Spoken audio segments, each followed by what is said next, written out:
ឆ្នាំថ្មីមកដល់ហើយហើយ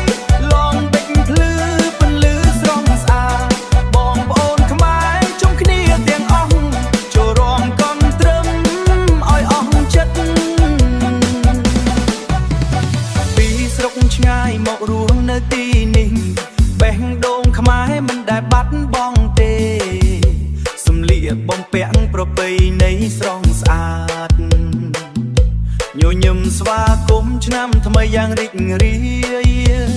លេងល្បែងប្រពៃណីសប្បាយបាយចាក់ទឹកជូនពរឲ្យសំណាងល្អសំលេងសើចពេញវាលធំធំឆ្នាំថ្មីនេះសុខសាន្តគ្រប់គ្នា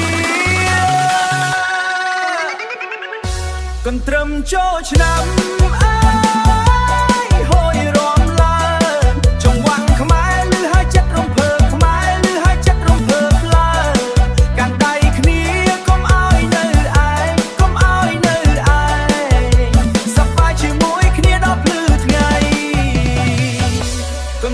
ចូលឆ្នាំក្រុងឡងបិចលឺហាខ្មែរទូទាំងពិភពមកជុំគ្នាគោរពបុណ្យចាស់តាមប្រពៃណី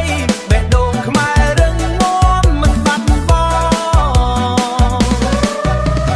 វត្តខ្មែររៀបចំពិធីយ៉ាងល្អ